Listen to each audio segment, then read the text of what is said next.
Hello everyone, welcome to Voyage, and I know you use this video to fall asleep, so before that, like the video and subscribe to the channel. Also comment down where are you from and what time are you watching. Now get comfortable and relax. Before we begin, this is a disclaimer that the audiobooks featured on this channel are of works that are in the public domain and are no longer under copyright protection. This means the content is free to be used, shared, and distributed. We strive to ensure all materials are properly verified as public domain works. However, if you believe we've mistakenly included copyrighted content, please contact us immediately for removal. This content is provided for educational and entertainment purposes only. We do not claim ownership over any of the texts and aim to make these timeless works more accessible through audio format. Thank you for listening and supporting the preservation of classic literature. The Upper Berth by F. Marion Crawford. Somebody asked for the cigars. We had talked long, and the conversation was beginning to languish. The tobacco smoke had got into the heavy curtains, the wine had got into those brains which were liable to become heavy, and it was already perfectly evident that, unless somebody did something to rouse our oppressed spirits, the meeting would soon come to its natural conclusion, and we, the guests, would speedily go home to bed, and most certainly to sleep. No one had said anything very remarkable. It may be that no one had anything very remarkable to say. Jones had given us every particular of his last hunting adventure in Yorkshire. Mr. Tompkins, of Boston, had explained at elaborate length those working principles, by the due and careful maintenance of which the Atchison, Topeka, and Santa Fe Railroad not only extended its territory, increased its departmental influence, and transported livestock without starving them to death before the day of actual delivery, but also had for years succeeded in deceiving those passengers who bought its tickets into the fallacious belief that the corporation aforesaid was really able to transport human life without destroying it. Signor Tombola had endeavored to persuade us, by arguments which we took no trouble to oppose, that the unity of his country in no way resembled the average modern torpedo, carefully planned, constructed with all the skill of the greatest European arsenals, but, when constructed, destined to be directed by feeble hands into a region where it must undoubtedly explode, unseen, unfeared, and unheard, into the illimitable wastes of political chaos. It is unnecessary to go into further details. The conversation had assumed proportions which would have bored Prometheus on his rock, which would have driven Tantalus to distraction, and which would have impelled Ixion to seek relaxation in the simple but instructive dialogues of her Allendorf, rather than submit to the greater evil of listening to our talk. We had sat at table for hours. We were bored, we were tired, and nobody showed signs of moving. Somebody called for cigars. We all instinctively looked towards the speaker. Brisbane was a man of 35 years of age, and remarkable for those gifts which chiefly attract the attention of men. He was a strong man. The external proportions of his figure presented nothing extraordinary to the common eye, though his size was above the average. He was a little over 6 feet in height and moderately broad in the shoulder. He did not appear to be stout, but on the other hand he was certainly not thin. His small head was supported by a strong and sinewy neck. His broad muscular hands appeared to possess a peculiar skill in breaking walnuts without the assistance of the ordinary cracker, and seeing him in profile, one could not help remarking the extraordinary breadth of his sleeves, and the unusual thickness of his chest. He was one of those men who are commonly spoken of among men as deceptive. That is to say, that though he looked exceedingly strong, he was in reality very much stronger than he looked. Of his features I need say little. His head is small, his hair is thin, his eyes are blue, his nose is large, he has a small mustache and a square jaw. Everybody knows Brisbane, and when he asked for a cigar, everybody looked at him. "It is a very singular thing," said Brisbane. Everybody stopped talking. Brisbane's voice was not loud, but possessed a peculiar quality of penetrating general conversation, and cutting it like a knife. Everybody listened. Brisbane, perceiving that he had attracted their general attention, lit his cigar with great equanimity. "It is very singular," he continued. "That thing about ghosts. People are always asking whether anybody has seen a ghost. I have." "Bosh! What, you don't mean to say so, Brisbane?" "Well, for a man of his intelligence."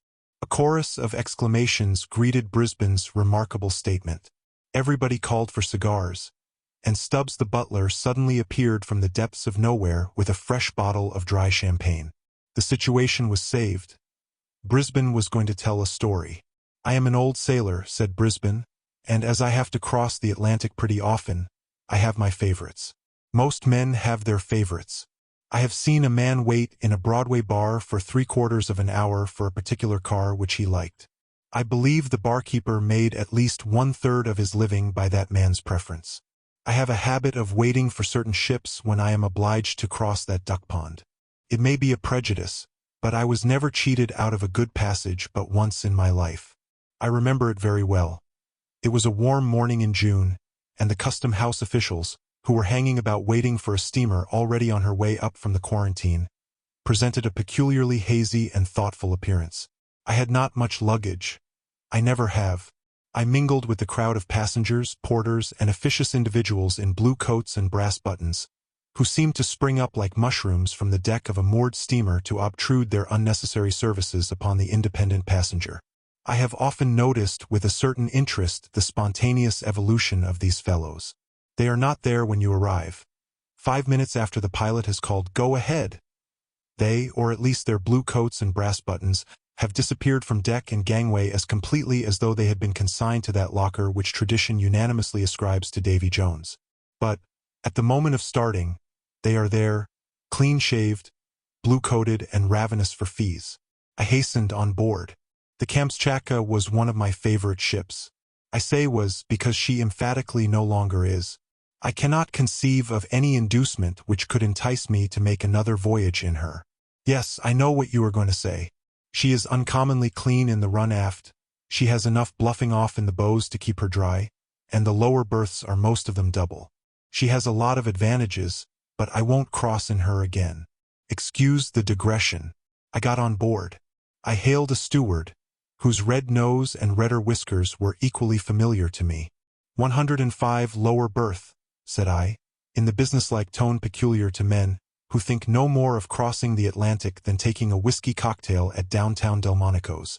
The steward took my portmanteau, great coat, and rug. I shall never forget the expression of his face. Not that he turned pale. It is maintained by the most eminent divines that even miracles cannot change the course of nature. I have no hesitation in saying that he did not turn pale. But, from his expression, I judged that he was either about to shed tears, to sneeze, or to drop my portmanteau. As the latter contained 2 bottles of particularly fine old sherry presented to me for my voyage by my old friend Snigginson Van Pickens, I felt extremely nervous. But the steward did none of these things.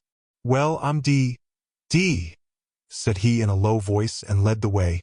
I supposed my Hermes, as he led me to the lower regions, had had a little grog, but I said nothing and followed him. 105 was on the port side, well aft.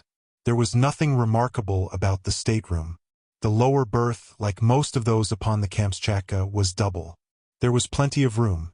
There was the usual washing apparatus, calculated to convey an idea of luxury to the mind of a North American Indian. There were the usual inefficient racks of brown wood, in which it is more easy to hang a large-sized umbrella than the common toothbrush of commerce. Upon the uninviting mattresses were carefully folded together those blankets which a great modern humorist has aptly compared to cold buckwheat cakes. The question of towels was left entirely to the imagination. The glass decanters were filled with a transparent liquid faintly tinged with brown, but from which an odor less faint, but not more pleasing, ascended to the nostrils, like a far-off seasick reminiscence of oily machinery. Sad-colored curtains half-closed the upper berth. The hazy June daylight shed a faint illumination upon the desolate little scene. Ugh! How I hate that stateroom! The steward deposited my traps and looked at me, as though he wanted to get away, probably in search of more passengers and more fees. It is always a good plan to start in favor with those functionaries, and I accordingly gave him certain coins there and then. "I'll try and make you comfortable all I can," he remarked, as he put the coins in his pocket. Nevertheless, there was a doubtful intonation in his voice which surprised me. Possibly his scale of fees had gone up and he was not satisfied, but on the whole I was inclined to think that, as he himself would have expressed it, he was the better for a glass. I was wrong, however, and did the man injustice. 2. Nothing especially worthy of mention occurred during that day. We left the pier punctually, and it was very pleasant to be fairly underway, for the weather was warm and sultry, and the motion of the steamer produced a refreshing breeze. Everybody knows what the first day at sea is like. People pace the decks and stare at each other, and occasionally meet acquaintances whom they did not know to be on board. There is the usual uncertainty as to whether the food will be good, bad, or indifferent, until the first 2 meals have put the matter beyond a doubt. There is the usual uncertainty about the weather, until the ship is fairly off Fire Island. The tables are crowded at first, and then suddenly thinned. Pale-faced people spring from their seats and precipitate themselves towards the door, and each old sailor breathes more freely as his seasick neighbor rushes from his side, leaving him plenty of elbow room and an unlimited command over the mustard. One passage across the Atlantic is very much like another, and we who cross very often do not make the voyage for the sake of novelty. Whales and icebergs are indeed always objects of interest, but, after all, one whale is very much like another whale, and one rarely sees an iceberg at close quarters. To the majority of us, the most delightful moment of the day on board an ocean steamer is when we have taken our last turn on deck, have smoked our last cigar, and having succeeded in tiring ourselves, feel at liberty to turn in with a clear conscience. On that first night of the voyage I felt particularly lazy, and went to bed in 105 rather earlier than I usually do. As I turned in, I was amazed to see that I was to have a companion. A portmanteau, very like my own, lay in the opposite corner, and in the upper berth had been deposited a neatly folded rug with a stick and umbrella. I had hoped to be alone, and I was disappointed, but I wondered who my roommate was to be, and I determined to have a look at him. Before I had been long in bed he entered. He was, as far as I could see, a very tall man, very thin, very pale, with sandy hair and whiskers and colorless gray eyes. He had about him, I thought, an air of rather dubious fashion, the sort of man you might see in Wall Street without being able precisely to say what he was doing there, the sort of man who frequents the Café Anglais, who always seems to be alone and who drinks champagne. You might meet him on a racecourse, but he would never appear to be doing anything there either. A little overdressed, a little odd. There are 3 or 4 of his kind on every ocean steamer. I made up my mind that I did not care to make his acquaintance, and I went to sleep saying to myself that I would study his habits in order to avoid him. If he rose early, I would rise late. If he went to bed late, I would go to bed early. I did not care to know him. If you once know people of that kind, they are always turning up. Poor fellow. I need not have taken the trouble to come to so many decisions about him, for I never saw him again after that first night in 105. I was sleeping soundly when I was suddenly waked by a loud noise. To judge from the sound, my roommate must have sprung with a single leap from the upper berth to the floor. I heard him fumbling with the latch and bolt of the door, which opened almost immediately, and then I heard his footsteps as he ran at full speed down the passage, leaving the door open behind him. The ship was rolling a little, and I expected to hear him stumble or fall, but he ran as though he were running for his life. The door swung on its hinges with the motion of the vessel, and the sound annoyed me. I got up and shut it, and groped my way back to my berth in the darkness.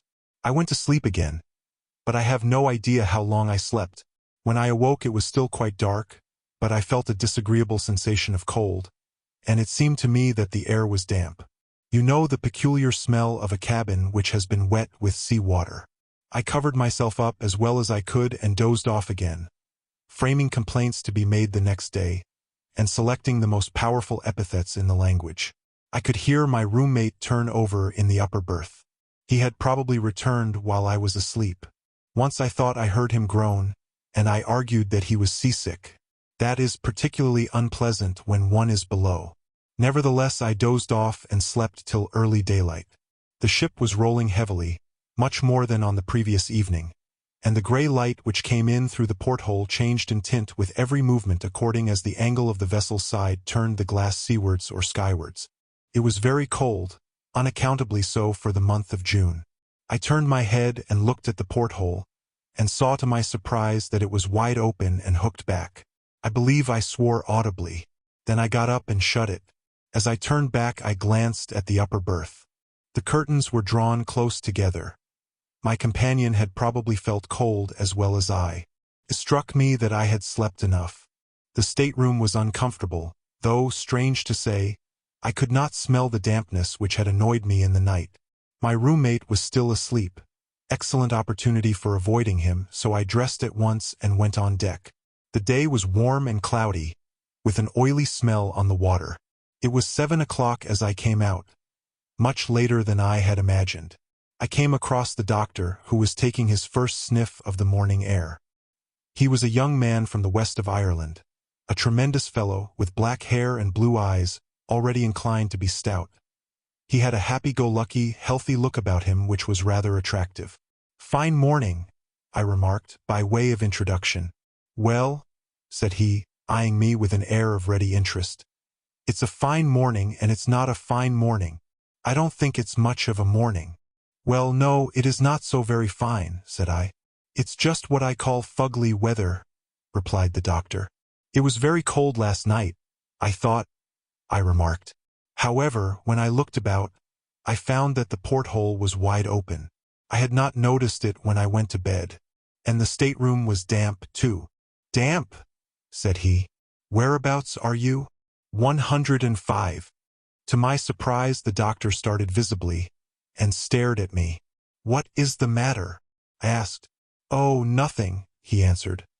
"Only everybody has complained of that stateroom for the last 3 trips. "I shall complain too," I said. "It has certainly not been properly aired. It is a shame." "I don't believe it can be helped," answered the doctor. "I believe there is something. Well, it is not my business to frighten passengers." "You need not be afraid of frightening me," I replied. "I can stand any amount of damp. If I should get a bad cold, I will come to you." I offered the doctor a cigar, which he took and examined very critically. "It is not so much the damp," he remarked. "However, I dare say you will get on very well. Have you a roommate?" "Yes. A deuce of a fellow, who bolts out in the middle of the night and leaves the door open." Again the doctor glanced curiously at me. Then he lit the cigar and looked grave. "Did he come back?" he asked presently. "Yes. I was asleep, but I waked up and heard him moving. Then I felt cold and went to sleep again. This morning I found the porthole open." "Look here," said the doctor quietly. "I don't care much for this ship. I don't care a rap for her reputation. I tell you what I will do. I have a good-sized place up here. I will share it with you, though I don't know you from Adam." I was very much surprised at the proposition. I could not imagine why he should take such a sudden interest in my welfare. However, his manner as he spoke of the ship was peculiar. "You are very good, doctor," I said. "But really, I believe even now the cabin could be aired or cleaned out or something. Why do you not care for the ship?" "We are not superstitious in our profession, sir," replied the doctor. "But the sea makes people so.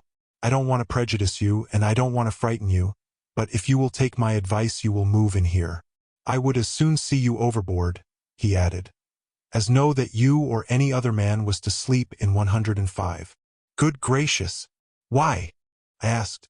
"Just because on the last 3 trips the people who have slept there actually have gone overboard," he answered gravely. The intelligence was startling and exceedingly unpleasant, I confess. I looked hard at the doctor to see whether he was making game of me, but he looked perfectly serious. I thanked him warmly for his offer, but told him I intended to be the exception to the rule by which everyone who slept in that particular stateroom went overboard. He did not say much, but looked as grave as ever, and hinted that before we got across I should probably reconsider his proposal. In the course of time we went to breakfast, at which only an inconsiderable number of passengers assembled. I noticed that 1 or 2 of the officers who breakfasted with us looked grave. After breakfast I went into my stateroom in order to get a book. The curtains of the upper berth were still closely drawn. Not a word was to be heard. My roommate was probably still asleep. As I came out, I met the steward whose business it was to look after me. He whispered that the captain wanted to see me, and then scuttled away down the passage as if very anxious to avoid any questions. I went toward the captain's cabin, and found him waiting for me.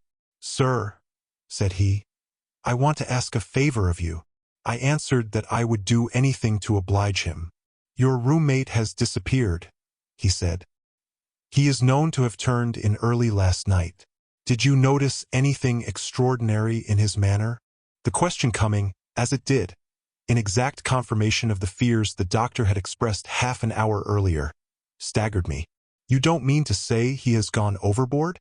I asked. I fear he has, answered the captain. This is the most extraordinary thing. I began. Why? He asked. He is the fourth, then? I explained. In answer to another question from the captain, I explained, without mentioning the doctor, that I had heard the story concerning 105. He seemed very much annoyed at hearing that I knew of it. I told him what had occurred in the night.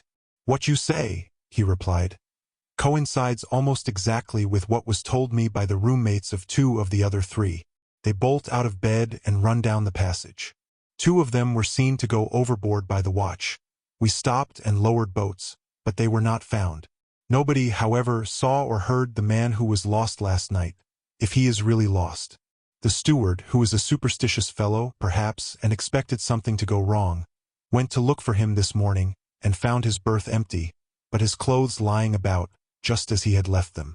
The steward was the only man on board who knew him by sight, and he has been searching everywhere for him. He has disappeared. Now, sir, I want to beg you not to mention the circumstance to any of the passengers.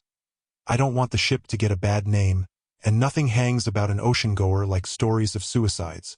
You shall have your choice of any one of the officers' cabins you like, including my own, for the rest of the passage. Is that a fair bargain? Very, said I, and I am much obliged to you. But since I am alone and have the stateroom to myself, I would rather not move. If the steward will take out that unfortunate man's things, I would as lieve stay where I am. I will not say anything about the matter, and I think I can promise you that I will not follow my roommate. The captain tried to dissuade me from my intention, but I preferred having a stateroom alone to being the chum of any officer on board. I do not know whether I acted foolishly, but if I had taken his advice I should have had nothing more to tell. There would have remained the disagreeable coincidence of several suicides occurring among men who had slept in the same cabin, but that would have been all. That was not the end of the matter, however, by any means. I obstinately made up my mind that I would not be disturbed by such tales, and I even went so far as to argue the question with the captain. There was something wrong about the stateroom, I said. It was rather damp. The porthole had been left open last night. My roommate might have been ill when he came on board, and he might have become delirious after he went to bed. He might even now be hiding somewhere on board, and might be found later. The place ought to be aired and the fastening of the port looked to. If the captain would give me leave, I would see that what I thought necessary were done immediately. Of course you have a right to stay where you are if you please, he replied rather petulantly. But I wish you would turn out and let me lock the place up and be done with it. I did not see it in the same light, and left the captain, after promising to be silent concerning the disappearance of my companion. The latter had had no acquaintances on board, and was not missed in the course of the day. Towards evening I met the doctor again, and he asked me whether I had changed my mind. I told him I had not. Then you will before long, he said very gravely. 3. We played whist in the evening, and I went to bed late. I will confess now that I felt a disagreeable sensation when I entered my stateroom. I could not help thinking of the tall man I had seen on the previous night, who was now dead, drowned, tossing about in the long swell, 200 or 300 miles astern. His face rose very distinctly before me as I undressed, and I even went so far as to draw back the curtains of the upper berth, as though to persuade myself that he was actually gone. I also bolted the door of the stateroom. Suddenly I became aware that the porthole was open and fastened back. This was more than I could stand. I hastily threw on my dressing gown and went in search of Robert, the steward of my passage. I was very angry, I remember, and when I found him I dragged him roughly to the door of 105 and pushed him towards the open porthole. What the deuce do you mean, you scoundrel, by leaving that port open every night? Don't you know it is against the regulations? Don't you know that if the ship heeled and the water began to come in, 10 men could not shut it? I will report you to the captain, you blackguard, for endangering the ship. I was exceedingly wroth. The man trembled and turned pale, and then began to shut the round glass plate with the heavy brass fittings. "Why don't you answer me?" I said roughly. "If you please, sir," faltered Robert. "There's nobody on board as can keep this airport shut at night. You can try it yourself, sir. I ain't a-going to stop any longer on board of this vessel, sir. I ain't, indeed. But if I was you, sir, I'd just clear out and go and sleep with the surgeon or something. I would. Look, sir, is that fastened what you may call securely or not, sir? Try it, sir. See if it will move a hinch." I tried the port and found it perfectly tight. "Well, sir," continued Robert, triumphantly, "I wager my reputation as a A1 steward that in 'arf an hour it will be open again. Fastened back, too, sir. That's the horful thing, fastened back. I examined the great screw and the looped nut that ran on it. If I find it open in the night, Robert, I will give you a sovereign. It is not possible. You may go." "Sovereign, did you say, sir? Very good, sir. Thank ye, sir. Good night, sir. Pleasant repose, sir, and all manner of enchanting dreams, sir." Robert scuttled away, delighted at being released. Of course, I thought he was trying to account for his negligence by a silly story, intended to frighten me, and I disbelieved him. The consequence was that he got his sovereign, and I spent a very peculiarly unpleasant night. I went to bed, and 5 minutes after I had rolled myself up in my blankets, the inexorable Robert extinguished the light that burned steadily behind the ground-glass pane near the door. I lay quite still in the dark trying to go to sleep, but I soon found that impossible. It had been some satisfaction to be angry with the steward, and the diversion had banished that unpleasant sensation I had at first experienced when I thought of the drowned man who had been my chum. But I was no longer sleepy, and I lay awake for some time, occasionally glancing at the porthole, which I could just see from where I lay, and which, in the darkness, looked like a faintly luminous soup plate suspended in blackness. I believe I must have lain there for an hour, and, as I remember, I was just dozing into sleep when I was roused by a draught of cold air and by distinctly feeling the spray of the sea blown upon my face. I started to my feet, and not having allowed in the dark for the motion of the ship, I was instantly thrown violently across the stateroom upon the couch which was placed beneath the porthole. I recovered myself immediately, however, and climbed upon my knees. The porthole was again wide open and fastened back. Now these things are facts. I was wide awake when I got up, and I should certainly have been waked by the fall had I still been dozing. Moreover, I bruised my elbows and knees badly, and the bruises were there on the following morning to testify to the fact, if I myself had doubted it. The porthole was wide open and fastened back. A thing so unaccountable that I remember very well feeling astonishment rather than fear when I discovered it. I at once closed the plate again and screwed down the loop nut with all my strength. It was very dark in the stateroom. I reflected that the port had certainly been opened within an hour after Robert had at first shut it in my presence, and I determined to watch it and see whether it would open again. Those brass fittings are very heavy and by no means easy to move. I could not believe that the clump had been turned by the shaking of the screw. I stood peering out through the thick glass at the alternate white and gray streaks of the sea that foamed beneath the ship's side. I must have remained there a quarter of an hour. Suddenly, as I stood, I distinctly heard something moving behind me in one of the berths, and a moment afterwards, just as I turned instinctively to look, though I could, of course, see nothing in the darkness, I heard a very faint groan. I sprang across the stateroom, and tore the curtains of the upper berth aside, thrusting in my hands to discover if there were anyone there. There was someone. I remember that the sensation as I put my hands forward was as though I were plunging them into the air of a damp cellar, and from behind the curtain came a gust of wind that smelled horribly of stagnant seawater. I laid hold of something that had the shape of a man's arm, but was smooth and wet and icy cold. But suddenly, as I pulled, the creature sprang violently forward against me. A clammy, oozy mass, as it seemed to me, heavy and wet, yet endowed with a sort of supernatural strength. I reeled across the stateroom, and in an instant the door opened and the thing rushed out. I had not had time to be frightened, and quickly recovering myself, I sprang through the door and gave chase at the top of my speed, but I was too late. 10 yards before me I could see. I am sure I saw it. a dark shadow moving in the dimly lighted passage, quickly as the shadow of a fast horse thrown before a dog-cart by the lamp on a dark night. But in a moment it had disappeared, and I found myself holding on to the polished rail that ran along the bulkhead where the passage turned towards the companion. My hair stood on end, and the cold perspiration rolled down my face.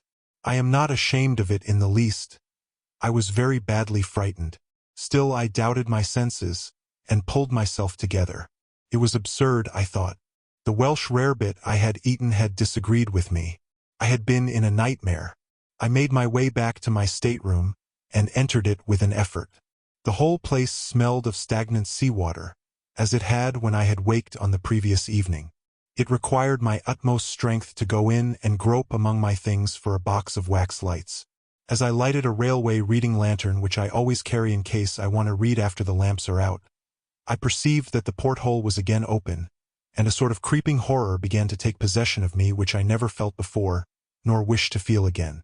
But I got a light and proceeded to examine the upper berth, expecting to find it drenched with seawater. But I was disappointed. The bed had been slept in, and the smell of the sea was strong, but the bedding was as dry as a bone. I fancied that Robert had not had the courage to make the bed after the accident of the previous night. It had all been a hideous dream.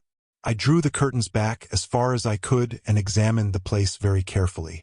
It was perfectly dry, but the porthole was open again. With a sort of dull bewilderment of horror, I closed it and screwed it down, and thrusting my heavy stick through the brass loop, wrenched it with all my might, till the thick metal began to bend under the pressure. Then I hooked my reading lantern into the red velvet at the head of the couch, and sat down to recover my senses if I could. I sat there all night, unable to think of rest, hardly able to think at all. But the porthole remained closed, and I did not believe it would now open again without the application of a considerable force. The morning dawned at last, and I dressed myself slowly, thinking over all that had happened in the night. It was a beautiful day, and I went on deck, glad to get out in the early, pure sunshine, and to smell the breeze from the blue water, so different from the noisome, stagnant odor from my stateroom. Instinctively I turned aft, towards the surgeon's cabin. There he stood, with a pipe in his mouth, taking his morning airing precisely as on the preceding day. "Good morning," said he quietly, but looking at me with evident curiosity. "Doctor, you were quite right," said I. "There is something wrong about that place." "I thought you would change your mind," he answered rather triumphantly. "You have had a bad night, eh? Shall I make you a pick-me-up? I have a capital recipe." "No, thanks," I cried, "but I would like to tell you what happened." I then tried to explain as clearly as possible precisely what had occurred, not omitting to state that I had been scared as I had never been scared in my whole life before. I dwelt particularly on the phenomenon of the porthole, which was a fact to which I could testify, even if the rest had been an illusion. I had closed it twice in the night, and the second time I had actually bent the brass in wrenching it with my stick. I believe I insisted a good deal on this point. "You seem to think I am likely to doubt the story," said the doctor, smiling at the detailed account of the state of the porthole. "I do not doubt it in the least. I renew my invitation to you. Bring your traps here, and take half my cabin." "Come and take half of mine for one night," I said. "Help me to get at the bottom of this thing." "You will get to the bottom of something else if you try," answered the doctor. "What?" I asked. "The bottom of the sea. I am going to leave the ship. It is not canny." "Then you will not help me to find out." "Not I," said the doctor quickly. "It is my business to keep my wits about me, not to go fiddling about with ghosts and things." "Do you really believe it is a ghost?"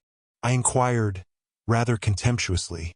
But as I spoke I remembered very well the horrible sensation of the supernatural which had got possession of me during the night. The doctor turned sharply on me. "Have you any reasonable explanation of these things to offer?" he asked. "No, you have not." "Well, you say you will find an explanation." "I say that you won't, sir, simply because there is not any." "But, my dear sir," I retorted, "do you, a man of science, mean to tell me that such things cannot be explained?" "I do," he answered stoutly. "And if they could, I would not be concerned in the explanation. I did not care to spend another night alone in the stateroom, and yet I was obstinately determined to get at the root of the disturbances. I do not believe there are many men who would have slept there alone, after passing 2 such nights. But I made up my mind to try it, if I could not get anyone to share a watch with me. The doctor was evidently not inclined for such an experiment. He said he was a surgeon, and that in case any accident occurred on board he must always be in readiness. He could not afford to have his nerves unsettled. Perhaps he was quite right, but I am inclined to think that his precaution was prompted by his inclination. On inquiry, he informed me that there was no one on board who would be likely to join me in my investigations, and after a little more conversation I left him. A little later I met the captain, and told him my story. I said that if no one would spend the night with me I would ask leave to have the light burning all night, and would try it alone. "Look here," said he. "I will tell you what I will do. I will share your watch myself and we will see what happens. It is my belief that we can find out between us. There may be some fellow skulking on board, who steals a passage by frightening the passengers. It is just possible that there may be something queer in the carpentering of that berth." I suggested taking the ship's carpenter below and examining the place, but I was overjoyed at the captain's offer to spend the night with me. He accordingly sent for the workman and ordered him to do anything I required. We went below at once. I had all the bedding cleared out of the upper berth, and we examined the place thoroughly to see if there was a board loose anywhere, or a panel which could be opened or pushed aside. We tried the planks everywhere, tapped the flooring, unscrewed the fittings of the lower berth and took it to pieces. In short, there was not a square inch of the stateroom which was not searched and tested. Everything was in perfect order, and we put everything back in its place. As we were finishing our work, Robert came to the door and looked in. "Well, sir, find anything, sir?" he asked with a ghastly grin. "You were right about the porthole, Robert," I said, and I gave him the promised sovereign. The carpenter did his work silently and skillfully, following my directions. When he had done he spoke. "I'm a plain man, sir," he said, "but it's my belief you had better just turn out your things and let me run half a dozen 4-inch screws through the door of this cabin. There's no good never came o' this cabin yet, sir, and that's all about it. There's been 4 lives lost out a here to my own remembrance, and that in 4 trips. Better give it up, sir. Better give it up." "I will try it for 1 night more," I said. "Better give it up, sir. Better give it up. It's a precious bad job," repeated the workman, putting his tools in his bag and leaving the cabin. But my spirits had risen considerably at the prospect of having the captain's company, and I made up my mind not to be prevented from going to the end of the strange business. I abstained from Welsh rarebits and grog that evening, and did not even join in the customary game of whist. I wanted to be quite sure of my nerves, and my vanity made me anxious to make a good figure in the captain's eyes. For the captain was one of those splendidly tough and cheerful specimens of seafaring humanity whose combined courage, hardihood, and calmness in difficulty leads them naturally into high positions of trust. He was not the man to be led away by an idle tale, and the mere fact that he was willing to join me in the investigation was proof that he thought there was something seriously wrong, which could not be accounted for on ordinary theories, nor laughed down as a common superstition. To some extent, too, his reputation was at stake as well as the reputation of the ship. It is no light thing to lose passengers overboard, and he knew it. About 10 o'clock that evening, as I was smoking a last cigar, he came up to me and drew me aside from the beat of the other passengers who were patrolling the deck in the warm darkness. "This is a serious matter, Mr. Brisbane," he said. "We must make up our minds either way, to be disappointed or to have a pretty rough time of it. You see, I cannot afford to laugh at the affair, and I will ask you to sign your name to a statement of whatever occurs. If nothing happens tonight, we will try it again tomorrow and next day. Are you ready?" So we went below and entered the stateroom. As we went in I could see Robert the steward, who stood a little further down the passage, watching us with his usual grin, as though certain that something dreadful was about to happen. The captain closed the door behind us and bolted it. "Supposing we put your portmanteau before the door," he suggested. "One of us can sit on it. Nothing can get out then. Is the port screwed down? I found it as I had left it in the morning. Indeed, without using a lever, as I had done, no one could have opened it. I drew back the curtains of the upper berth so that I could see well into it. By the captain's advice, I lighted my reading lantern, and placed it so that it shone upon the white sheets above. He insisted upon sitting on the portmanteau, declaring that he wished to be able to swear that he had sat before the door. Then he requested me to search the stateroom thoroughly, an operation very soon accomplished, as it consisted merely in looking beneath the lower berth and under the couch below the porthole. The spaces were quite empty. "It is impossible for any human being to get in," I said, "or for any human being to open the port." "Very good," said the captain calmly. "If we see anything now, it must be either imagination or something supernatural." I sat down on the edge of the lower berth. "The first time it happened," said the captain, crossing his legs and leaning back against the door, "was in March. The passenger who slept here, in the upper berth, turned out to have been a lunatic. At all events, he was known to have been a little touched, and he had taken his passage without the knowledge of his friends. He rushed out in the middle of the night and threw himself overboard before the officer who had the watch could stop him. We stopped and lowered a boat. It was a quiet night, just before that heavy weather came on, but we could not find him. Of course his suicide was afterwards accounted for on the ground of his insanity." "I suppose that often happens?" I remarked, rather absently. "Not often, no," said the captain. "Never before in my experience, though I have heard of it happening on board of other ships. Well, as I was saying, that occurred in March. On the very next trip, what are you looking at?" he asked, stopping suddenly in his narration. I believe I gave no answer. My eyes were riveted upon the porthole. It seemed to me that the brass loop nut was beginning to turn very slowly upon the screw, so slowly, however, that I was not sure it moved at all.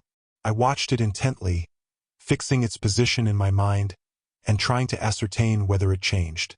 Seeing where I was looking, the captain looked too. "It moves!" he exclaimed, in a tone of conviction. "No, it does not," he added after a minute. "If it were the jarring of the screw," said I, "it would have opened during the day, but I found it this evening jammed tight as I left it this morning." I rose and tried the nut. It was certainly loosened, for by an effort I could move it with my hands. "The queer thing," said the captain, "is that the second man who was lost is supposed to have got through that very port. We had a terrible time over it. It was in the middle of the night, and the weather was very heavy. There was an alarm that one of the ports was open and the sea running in. I came below and found everything flooded, the water pouring in every time she rolled, and the whole port swinging from the top bolts, not the porthole in the middle. Well, we managed to shut it, but the water did some damage. Ever since that the place smells of seawater from time to time. We supposed the passenger had thrown himself out, though the Lord only knows how he did it. The steward kept telling me that he could not keep anything shut here. Upon my word, I can smell it now, cannot you?" he inquired, sniffing the air suspiciously. "Yes, distinctly," I said, and I shuddered as that same odor of stagnant seawater grew stronger in the cabin. "Now, to smell like this, the place must be damp," I continued. "And yet when I examined it with the carpenter this morning, everything was perfectly dry. It is most extraordinary. Hullo!" My reading lantern, which had been placed in the upper berth, was suddenly extinguished. There was still a good deal of light from the pane of ground glass near the door, behind which loomed the regulation lamp. The ship rolled heavily, and the curtain of the upper berth swung far out into the stateroom and back again. I rose quickly from my seat on the edge of the bed, and the captain at the same moment started to his feet with a loud cry of surprise. I had turned with the intention of taking down the lantern to examine it, when I heard his exclamation, and immediately afterwards his call for help. I sprang towards him. He was wrestling with all his might with the brass loop of the port. It seemed to turn against his hands in spite of all his efforts. I caught up my cane, a heavy oak stick I always used to carry, and thrust it through the ring and bore on it with all my strength. But the strong wood snapped suddenly, and I fell upon the couch. When I rose again, the port was wide open, and the captain was standing with his back against the door, pale to the lips. "There is something in that berth," he cried, in a strange voice, his eyes almost starting from his head. "Hold the door while I look. It shall not escape us, whatever it is." But instead of taking his place, I sprang upon the lower bed, and seized something which lay in the upper berth. It was something ghostly, horrible beyond words, and it moved in my grip. It was like the body of a man long drowned, and yet it moved, and had the strength of 10 men living. But I gripped it with all my might, the slippery, oozy, horrible thing. The dead white eyes seemed to stare at me out of the dusk. The putrid odor of rank seawater was about it, and its shiny hair hung in foul wet curls over its dead face. I wrestled with the dead thing. It thrust itself upon me and forced me back and nearly broke my arms. It wound its corpse's arms about my neck, the living death, and overpowered me, so that I, at last, cried aloud and fell and left my hold. As I fell, the thing sprang across me, and seemed to throw itself upon the captain. When I last saw him on his feet, his face was white and his lips set. It seemed to me that he struck a violent blow at the dead being, and then he too fell forward upon his face, with an inarticulate cry of horror. The thing paused an instant, seeming to hover over his prostrate body, and I could have screamed again for very fright, but I had no voice left. The thing vanished suddenly, and it seemed to my disturbed senses that it made its exit through the open port, though how that was possible, considering the smallness of the aperture, is more than anyone can tell. I lay a long time upon the floor, and the captain lay beside me. At last I partially recovered my senses and moved, and I instantly knew that my arm was broken, the small bone of the left forearm near the wrist. I got upon my feet somehow, and with my remaining hand I tried to raise the captain. He groaned and moved, and at last came to himself. He was not hurt, but he seemed badly stunned. "Well, do you want to hear any more?" "There is nothing more. That is the end of my story." The carpenter carried out his scheme of running 6 4-inch screws through the door of 105, and if ever you take a passage in the Kamchatka, you may ask for a berth in that stateroom. You will be told that it is engaged, yes, it is engaged by that dead thing. I finished the trip in the surgeon's cabin. He doctored my broken arm, and advised me not to fiddle about with ghosts and things anymore. The captain was very silent, and never sailed again in that ship, though it is still running. And I will not sail in her either. It was a very disagreeable experience, and I was very badly frightened, which is a thing I do not like. That is all. That is how I saw a ghost, if it was a ghost. It was dead. Anyhow. Dear listener, we bring another tale to a close. A journey woven with words, imagination, and emotion here at the Voyage, where stories flow like a river's current, guiding you to distant realms and unexplored depths. We're grateful you joined us. As always, we invite you to stay a little longer. Subscribe to our channel and uncover more stories waiting to be heard, each one a cascade of voices, ideas, and artistry.